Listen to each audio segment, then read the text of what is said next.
freedom is never more than one generation away from extinction. We didn't pass it on to our children in the bloodstream. The only way they can inherit the freedom we have known is if we fight for it, protect it, defend it, and then hand it to them with the well-taught lessons of how they in their lifetime must do the same. And if you and I don't do this, then you and I may well spend our sunset years telling our children and our children's children what it once was like in America when men were free.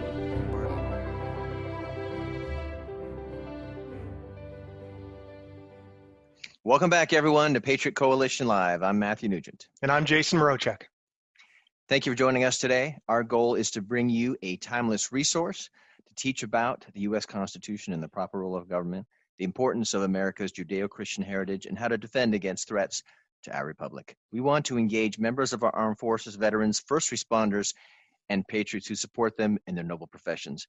Weekly episodes are available Tuesday mornings wherever you get your podcasts or at patriotcoalitionlive.com. Also, your support is very important to us. Please support us at patriotcoalitionlive.com/support. You all ready? Let's do this. Okay, today's episode, we're talking with you about the case for liberty, what inspired America. Okay, this is the first part of a two-part series. Okay, part A and part B next time, one or two. And basically what we're talking about is what led to the creation of America. Now, to kind of set things in place here to give you how we're going to approach it, because there were a few books that about three major books and groups of writings that inspired America to be the kind of country we are.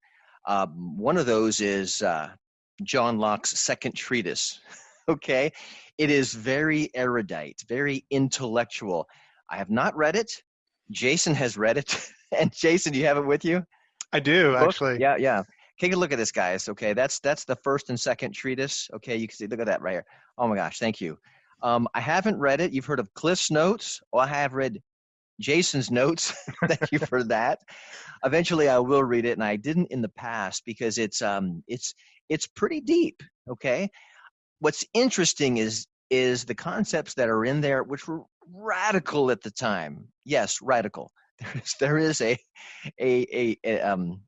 pedagogic use for the word radical in terms of education. And where did I pull that word pedagogic? I don't know, man. All these stuff. Speaking of erudite, good grief. Anyway, guys, what's interesting is what is in John Locke's second treatise is natural to us today, but it's not how it used to be. Okay, so for you to understand history, it's important to understand the context of history. So all of us should study history. All of us patriots should study history. But to do it properly, you have to look at where they were at the time. Okay. Now, what we're going to do is we're going to paint a picture of what the typical American colonist was, their life was like, and the challenges they faced in the context of, England. Now, and then we're going to discuss some of the greatest books and writings that inspired our founding fathers to create what we know today as America. So let's paint a picture. You ready? Pre-1775. The reason why 1775, because that's when the United States started firing back on the Brits. And that's when we said, stop. Okay. Now, a typical colonist farmer in Massachusetts, face this. You are forced to buy goods from British companies, and you are taxed for the privilege to buy products from basically monopolies. You are forced to quarter troops in your house. They kick you out of they live in your house. They have barracks. Well, back then, the peasants, that's what we American colonists were. Okay. They were peasants, and they needed a place to live. It was cold. They'd go in your house, take it over. You'd feed them, and you wouldn't get paid a penny. And if the British assaulted or murdered a family member, they would get off scot-free. They would just get off. If you complain about their crimes against you, your family, the British could burn your house, burn your barns, burn your crops, destroy your livelihood without recourse. Let's say you're a fisherman. Massachusetts, it's on the East Coast, the Atlantic. The British attack your boat, forcefully conscript you, or maybe your son, into service to the British Navy and even fight against your own town. No trials by jury. Your fate is decided by a judge who's loyal to the king, not to a constitution, to a king, King George III at the time. You might be compelled, meaning forced or tortured, into confession of a crime you didn't even commit. To haul you to trial in England on bogus charges. This is real, folks. And where can you find it? In the Declaration of Independence. We cite our sources. It's in the Declaration of Independence. There are 27 specific, what the founders called grievances. It's powerful reading if you can paint a picture, and that's where it was. So what transformed and inspired a group of 13 colonies, really 13 separate nations, from being oppressed by the British, a monarchy, to become one of the most powerful free countries in the world? In fact, when I was a kid, I thought, and I asked myself, why is America, what made America so great? Is it our resources? Is it our soil? What is it? Well, you're going to get the answer now in a very concise form. It deserves more study, but this is really beneficial. Why didn't we become an oppressor nation?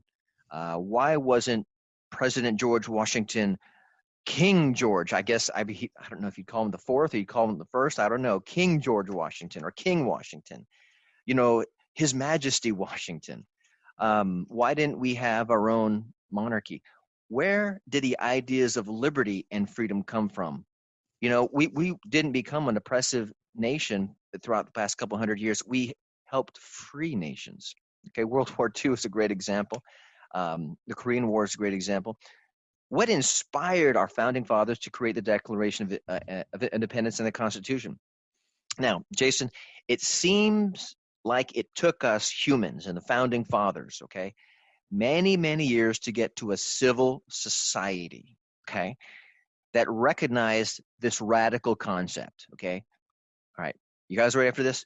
Check out this radical concept, okay? All men are created equal. I'll say that again. Doesn't get as simple as that. All men are created equal. And it's funny, Jason, you say that. Jason and I, we discuss things all the time. Constitution, today's issues.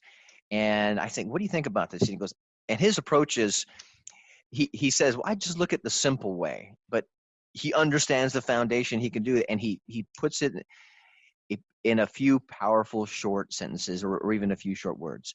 So tell us about, where did liberty come from and why were men not always free?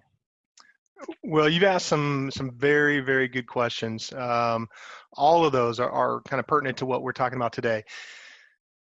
Liberty is, in and of itself, has been around since creation, right? Since we were placed on this earth, since God created us, liberty has been there. So liberty has not been an evolution.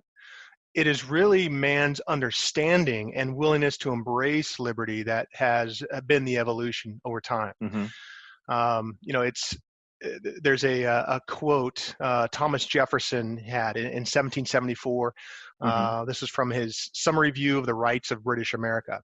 He said, "The God who gave us liberty, mm-hmm. I'm sorry, the God who gave us life gave us liberty at the same time." And again, so it's as simple as that. He gave us life and he gave us liberty. It's been around, since, who gave us that? Was it the King George who gave us that? That would be God. That would be God. Right, not man, not anybody else. That would be God. Yeah. So the God who gave us life gave us liberty at the same time. Mm-hmm. So you think about, previous experiments with liberty that have mm-hmm. existed over time. They failed because they were based on what a leader or a government or man gave to the people. So they were mm-hmm. The premise was that man or government gave liberty to the people, not what God gave them. And you think about situations or civilizations like Rome and Greece, mm-hmm. They glorified man. They weren't pursuing what God put us on this earth to do, right? They mm-hmm. were not pursuing the good things in life. They were just trying to please themselves. And so in order to do that, that's why they caused people to only have the liberties that they were granted mm-hmm. by man. Mm-hmm. But as we said in past episodes, and I'm sure you'll say it with me, What what man man giveth, gives us, man can man can take it away, right? straight up. So, And that yeah. is what has been the downfall, at least Hmm. both in understanding and in execution of all these previous experiments with liberty. Hmm. So it's really only after a series of pretty significant events that we were able to evolve our understanding of what this God-given liberty entails. And that started with the Magna Carta in 1215. It included the invention, the creation of the Gutenberg printing press, the Protestant Hmm. Reformation in 1517, and ultimately it culminated with the Enlightenment in the 17th and 18th centuries, Hmm. with some of the writings of like um, some of these folks that we're going to talk about today, like John Locke and Uh-huh. Montesquieu. So let me take a step back. So we talk about the Magna Carta, right? So Hmm. in 1215, these were a series of, over time, the monarchs had been presumed to be essentially placed there by God, and so anything they Hmm. said or did was paramount to what man wanted, right? So in about 1215, though, some of the people started to believe that, look, they're only in power because we haven't revolted, and therefore we ought to start standing up for ourselves and demanding at least certain rights that we inherently have. And that's what the Magna Carta was about. They listed a bunch of different rights that they felt that they had, that the kings, the monarchs, Hmm. were there to protect. And so fast forward to, the Gutenberg press is developed, and then there's the Protestant Reformation, where you Hmm. have the theses posted on the door. And then these political um, theorists, these Hmm. folks who took these ideas and started to write about them. So coupled with the printing press, now you Hmm. had these ideas that were not just in a couple people's heads, but they could be circulated among larger populations. So, again, Can I add something to that, yeah, Jason? go ahead. So, one of the greatest things we can do for our country now is to restore, in addition to constitutional governance, but patriotic education. Okay, like Jason's mentioned, these freedoms and liberty came from God. Life came from God, and if we go backwards in our education, people will start to think, oh, the government gave me these rights. So we need to continue these. Also, through censorship, what's going on right now today, through social media. You know, um, what I think I might want to buy is an old hard copy of definitely a dictionary, maybe an encyclopedia set, because nowadays, since everything's on the internet, it can be changed instantaneously. Right. And what we know as history, it'll just be a rumor. Right. So what we're doing here is a step to keep people educated. Thanks, Jason. Yeah, no, no, no. It's a great point. In fact, I've got over on my bookshelf. I've got, I think, a little a primer on what was taught to primary school students. I want to say early 1900s or something, and Really? it's fascinating the types of things they were expected to know. Hmm. So getting back to this concept of how over time the concept of liberty was embraced Hmm. by eventually Americans. Um, it came from these political philosophers. Probably the leading political philosophers of those times were Hmm. John Locke and Montesquieu, and so they put these ideas on paper, and as I said, circulated them thanks to the printing press. Hmm. And his Locke's treatise, which are essentially essays with a systematic approach to how you think Hmm. about a subject. He put these into production and published them, and it started talking about how these liberties come from God, and they started to take hold, and with larger and larger numbers of people, these truths are really handed down to us in the Bible. So having said that, what was left to be reconciled with these people Hmm. was, on one side, you have the political systems at the time, which the premise was that a king was in Hmm. charge, the king was sovereign. But then you have these political philosophers who are Hmm. having, as you said, these radical ideas that our rights and our liberties are granted to us by God. And so you had Hmm. this: how do we reconcile these two ideas? Yeah.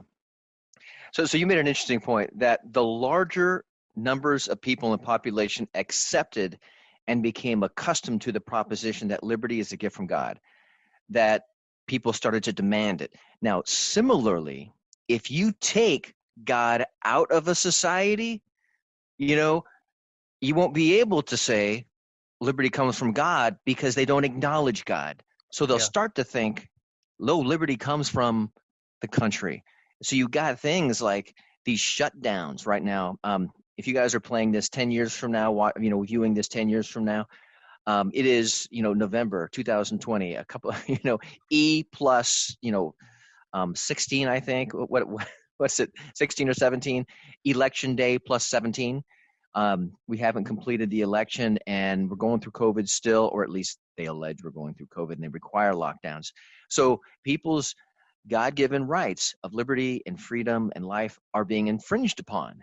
And fortunately, I live in Florida and people are starting to give certain signs to at least our great governor DeSantis is saying we're not having the lockdowns.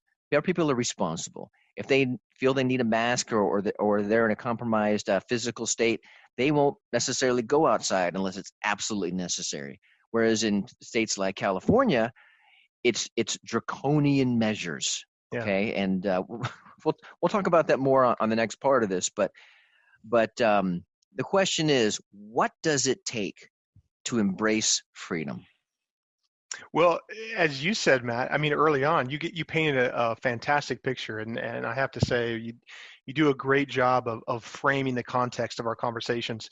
All those things that you listed, some of those 27 grievances, that's what it takes. It takes being oppressed, and that in this case, the American colonies were enduring all of those things. So that's one thing. I mean, you have to be oppressed to some degree, and even in our Declaration of Independence, it has a section in there that talks about, man will, and I'm paraphrasing it, man will endure quite a lot before he actually starts to do something, but he does have to endure. That is so true. Yeah. And in fact, I will tell you this, guys.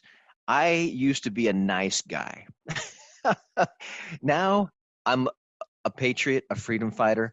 Don't get me wrong. I don't love people less. In fact, I love people more. After Which getting is your why rear you fight end so hard for them. Yes. And after you're getting my rear end handed to me so many times by bullies, and if you think bullies when you're in school are bad, wait till you grow up. They get a lot worse. And it requires everything that you have. So so I'm willing to fight now. And really, and Jason and I are doing that. And guys, for us to turn the tide here and really, restore constitutional governance, restore our liberties, get back patriotic education, it's gonna take an army. Yeah. And your support in sharing this is vital. We need more conservative podcasts. We need more conservative voices. We need more people saying, check this out. In fact, to that point, I know I'm going a little off script, but what Jason and I are doing, scripts, we've got one, but one of the things we're going to do on our website is we're going to have a repository, basically of different videos that YouTube or Google either censor or put way down on page 37 because they will be taken out of our history. Okay. We're going to do this for historic writings, not just the Declaration of Independence, and we're going to make it available to you by the dates, by the topics, because it's necessary. Okay. Yeah. You'll hear more about that, but and to your point, we already have some of that. Each of our show notes, any references that we have, or we made quotes or whatever, you'll see on our show notes for each episode. Absolutely. But Matt, you were asking. I mean, the question was, what does it take to embrace freedom? The first thing was, you really have to be oppressed. You have to know what the other side looks like, right? The second thing is you've got to know what the source of freedom is. That no one has been put in a position of authority over somebody else. None of it. We were all, as we said, we were all created equal. That's right. So only you can allow, you, me, everybody else out there, only we can allow somebody to be in a position of authority over them. And we do that by either, moving to a country that we, agree with their constitution or their form of government, or we stay someplace that we were born, that we said, okay, yeah, I like this place. But in this place, we know the source of our freedom comes from God, right? Those unalienable Jason, rights. Yeah. would you say, is this a fair statement, or how would you phrase this? People experience tyranny because they allow it. Would you say that that's a fair statement, at least in America? We have Yeah. experienced.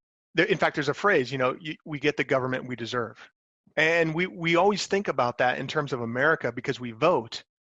But it's the same concept in a communist country or authoritarian country, because as it says again in our Declaration of Independence, when these abuses become more than the people can bear, it is their right and their duty to overthrow that government. So you're exactly right. Now, the cost of that, it's a different question, but the choice is always ours, right? That's right. And we paid the price, I say, a couple times.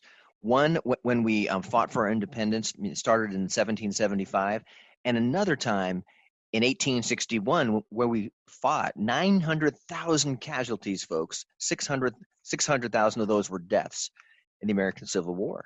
Okay, so it was two great fights that we fought for the proposition that all men are created equal. Right. And it's not because it's here in America; it's because we fought and we gave blood to this soil for our freedom. Yep. So another good question, that we have to ask ourselves is, what does it take to maintain that freedom, right? And the first thing is, in our case, for us to maintain our freedom is our Constitution and our Bill of Rights. If we're speaking generally, obviously it means that we have to defend those unalienable rights so that no one can take them from us or interfere with them. So we are fortunate to have, people who, in our founding fought to ensure that those Bill of Rights were included in our Constitution as the first 10 amendments. But you also have to fight to maintain those rights, right? The Constitution is only a piece of paper. It cannot defend itself. And so it's not something we can just, from our Army days, it's not like a fire and forget round, right? You can't just say, oh, here, we've signed the paper and all is good. You have to continue to fight for that. Yep, sorry. Yeah, so like Jason has said, we've repeated a lot, and we're going to say it a lot more. We are endowed by our Creator with unalienable rights. Now, you got to understand, and I mentioned it earlier, as America has pushed God out of our consciousness, okay, we are taking away the source of our liberty, our freedom in our life. Now, that's why the second tenet of this podcast is the importance of America's Judeo-Christian heritage. Now, we don't say that in the context of we're here to convert somebody to Christianity. From a very practical sense, every nation, for it to be prosperous, for it to be secure, for it to be long-lasting, it needs guardrails, a moral context to drive from that is based on natural laws of man. And Jason's going to speak to that in greater detail here from John Locke.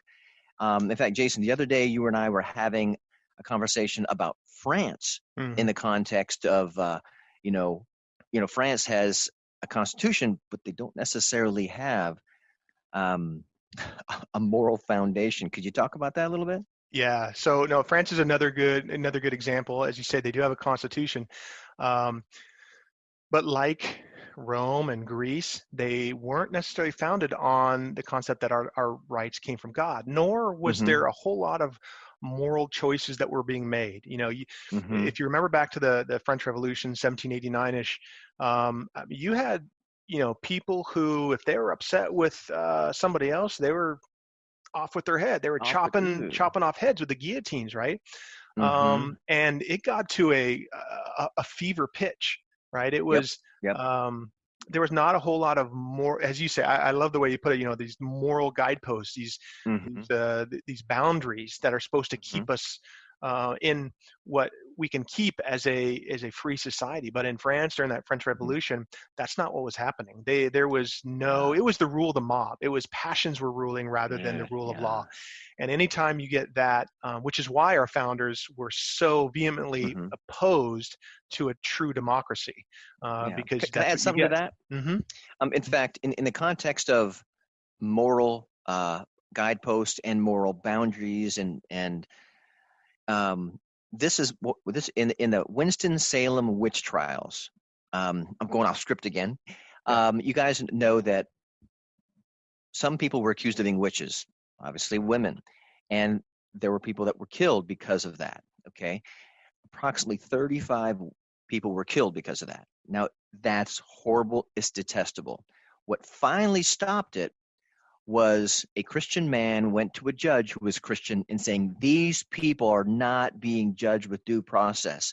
And he referred to the Bible, to a story in the Old Testament, and says, and he listed the specific needs or that steps that were taken in the Old Testament to assure what we know today is due process. And that judge stopped it all. Mm-hmm. Now, that's horrible.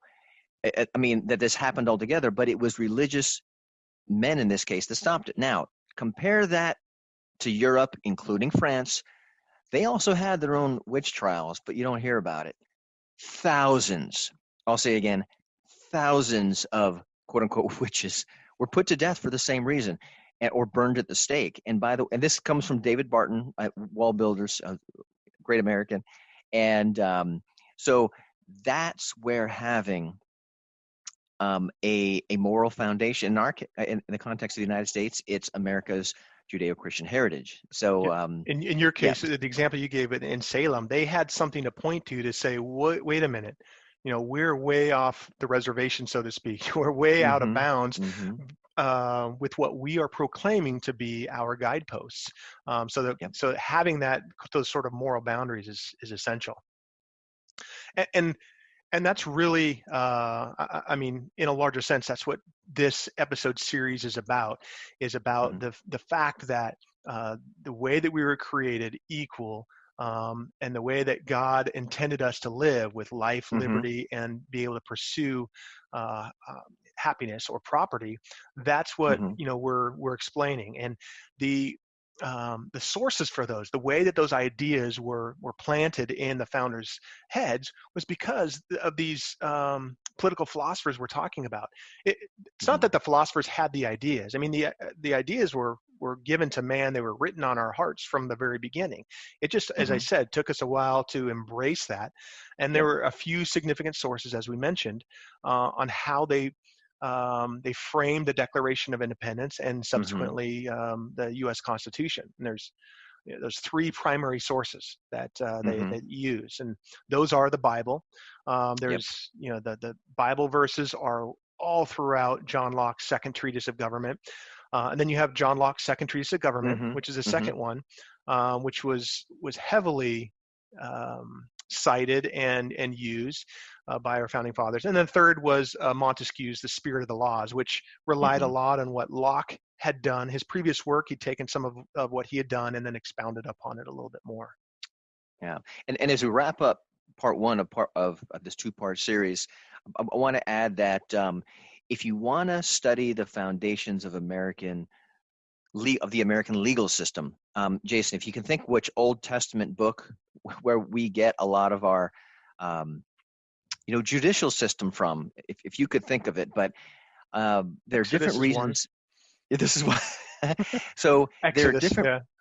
I think it was Exodus. Okay. Well, in Exodus, I know, like right around the chapter 20, I think, is where they start talking about. No, that's the Ten Commandments and so forth. But in Exodus they do talk about the judges. Having men of over groups of 10 and 50, etc. There we go. And you can look them up. But there are different ways you can read a book. You can read it to study. In terms of the Bible, it's a very practical, manual for living. Okay. Now, we're just looking at this right now from the perspective of how to have a prosperous, secure nation, okay? And like we said, it needs guideposts. So if you want to study, American history, in the Old Testament, Jason mentions the book of Exodus is one good way. So that's why the importance of the America's Judeo-Christian heritage is a part of what we do, one of the second major tenets. So with that, great job, Jason. This is the end of part one of part two. Please go to patriotcoalitionlive.com, and we appreciate your support, especially your monthly support, patriotcoalitionlive.com/support. You can get our podcasts, which are released once a week, at least one, sometimes an extra episode on Tuesdays from all the places, the major sources where you get your podcast, and at patriotcoalitionlive.com. Please leave us a 5-star rating. Places like Spotify, Apple Podcasts. We appreciate that. Please do leave it for us. And with that, appreciate your attention, guys. We'll see you next week for part 2. See you next week. Take care.